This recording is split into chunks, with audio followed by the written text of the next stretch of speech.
And I am live. So here's the thing. This is a little video to everybody, but aimed at Hythloday.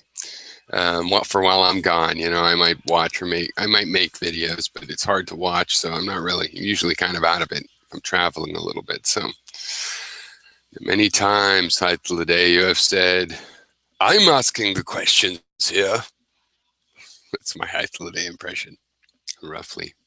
British, aloof, as all British accents are. Just kidding. But you many times. Wait a second, I started this. I'm asking. We should go step by step. I want to go step by step. We have to discuss something and come to an agreement. And if we come to an agreement, then we go on. And that's what I'm asking of you now. All right, because we followed your thing down to the axioms and we said, no, they're not self-evident. What we need now is to go deeper. All right, and I'm not going to go backwards. I want to jump to the deepest level possible. So let's consider Descartes and how he got it wrong. Descartes is sitting at his desk and he's doubting things like, am I really sitting at this desk? Is my computer, am I really typing on my computer? He might have said, am I really writing on a piece of paper? Some, details. Am I really doing these things? I don't know. Could be an illusion, could be a hallucination. And he went down and further, and he came up, well, I know that I'm thinking.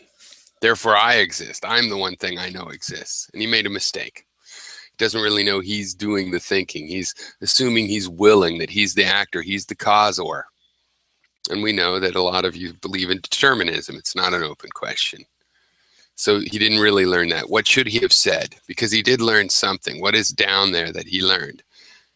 That there is perception happening, right?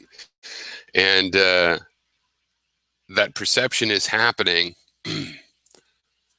not that he's causing thinking. That's looks like now that the thinking is happening as a result of the perception. We are processed. We're born and we're in a total void of no sensation.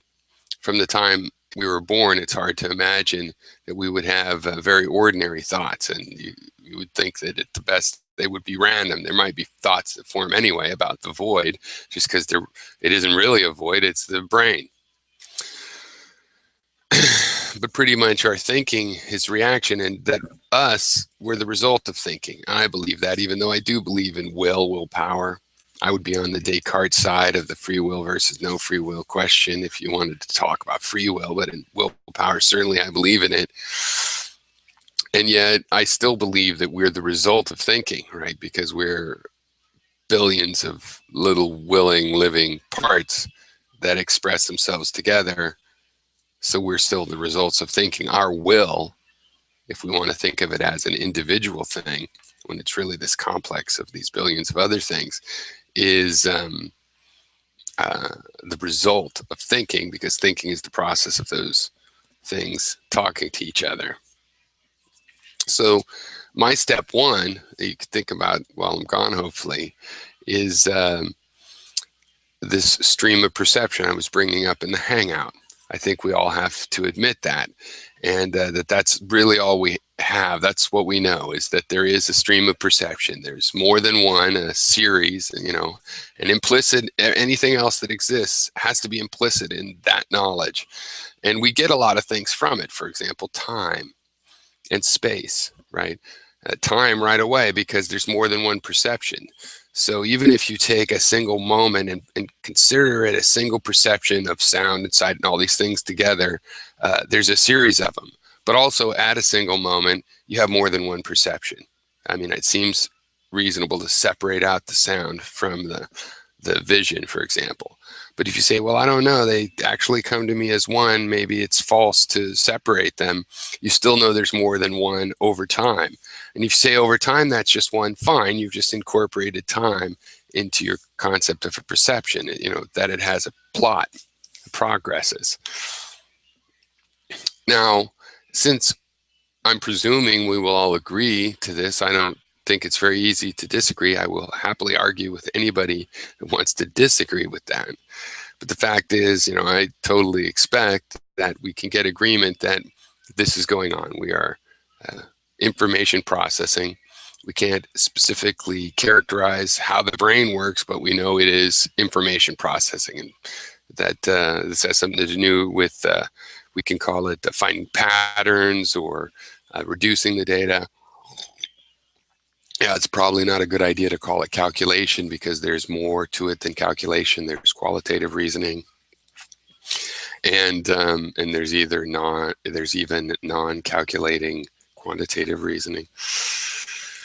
So with this in mind, when we're asking what exists, well, we know the big answer is this stream of perception. It defines what it means to exist, because it's the primary thing. It's what we really know is there. So it exists. Anything else that's said to exist has to exist as a part of that. It has to be a part of that stream. Is that deniable? Right? All of our knowledge about things that exist, therefore, have to come from features detected from the stream. Features. What is a feature? Well, the stream is continuous, and sometimes we separate out certain things based on criteria, motivated criteria, like we went to the park. That was from 2 to 4. Because at 2 o'clock our environment changed. We got out of the car and we were at the park, and it was a identifiable feature. And if you tried to identify it mathematically with clustering and analysis of the data that you might have, you can imagine that, yeah, you could tell that being at the park is different than being at home. And if you more subtly, you could tell that playing Monopoly at home was different from eating dinner at home, and so on. And yet it's simply motivated. It's also arbitrary. You could put the ends of the interval at the whole day. And to say something existed within a day means that it existed within this day-long substructure of your perceptions. To ask if 2 exists is to say, does it exist in the substructure? Which is why I readily say, yes, it does, but you're not getting the answer you want because you're wanting to say it's in the real world. Well, the real world itself is just a theory of something that we think exists because of this data structure. So when we're talking about artifacts of the processing itself, what we have in our mind versus reality, we have a problem. It is fundamentally difficult to tell which are the actual artifacts and what the range of the artifacts are. Now, there are techniques, especially with comparing with other people, doing experiments multiple times, and with other people is an important part to exclude certain kinds of psychological bias that can be very subtle. We might find that identifying a feature becomes a very, very reliable thing, and it has to be somewhere, and we see the same feature over and over, and the artifacts move around in a different way, kind of randomly a little bit, or because of certain lighting in an image, it might cause subtle lighting in an image causes artifacts, in a digital machine, for example. Similar things could be going on in the neurology. So, when it comes to an apple, we have a lot of triangulation on the existence of the apple as not just a product of the process, right? It seems to exist independent of the process of perceiving it, of real. And what's perceiving it mean? It means, okay, we see this color and light, and we see its shapes. We think it's a fruit, it's an apple. We will some experience like going to get it and eat it, pick it off the tree and eat it. That whole series of experiences of the apple, that the apple itself does not seem to be a product of that thought process. It does seem to be, objective, what we could call objective, even though we've made it from subjective perceptions, right? The number 2 is not so easy to see. It's not so easy to see that the number 2 was hanging on the tree that had 2 apples, right? And it's supposed to be in some other space that's really abstract. Well, that sounds like a metaphor, and it's sort of a metaphysical, poetic way of describing the, memory and the cognitive space that we do our thinking in. You know, that seems like what you're really talking about, that the number 2 is in this space, and it doesn't seem like it takes up space and whatnot, but we know it takes up, you know, a couple pounds of brain, you know, it's volume in our skull. So I would like these discussions with reference to this reality of what kind of machines we look to be. You know, we seem to work this way in the environment. Other animals and creatures seem to work this way in the environment. Let's analyze it from this perspective. And if you'll notice, this is essentially looking at things that are in motion because of the stream of perception. So it's not how things are, it's a more question about what's going on. And then you'll find, I think, if you think this through, that our theories about what is the situation are all really just data reductions from this stream. In other words, we take what's going on, we filter out what we can, which is what seems to be going on over time, you know, multiple things that have gone on, and we say, well, this seems like the steady state of what is, and that seems pretty clearly to be a concept in the mind. That to me looks like, yeah, that is an artifact, obviously, of the thought process. Is the number 2 one of those? Well, I don't know. It's pretty subtle, you know. I also tend to think that, like you were saying, you know, maybe the number 2 is overplayed, not because it's just we've been saying the number 2, but also because aren't all the numbers really about the number 1? If you can identify a single thing, then it seems to me counting follows from that, and whole numbers follow from that. Rational numbers follow from the ratios of these, and irrational numbers follow from, you know, a further exploration of mathematics and the fact that there's places on the number line that can't be represented with rational numbers. And once you discover that, you kind of want to say, well, what's in those spaces? Right. So when we get back to anything about logic, epistemology, ontology of what exists, I will insist in this model, right? You agree because it makes sense, but then, yeah, there's a big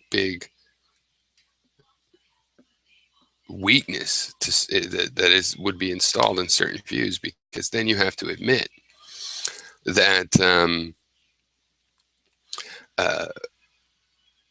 what we're talking about is essentially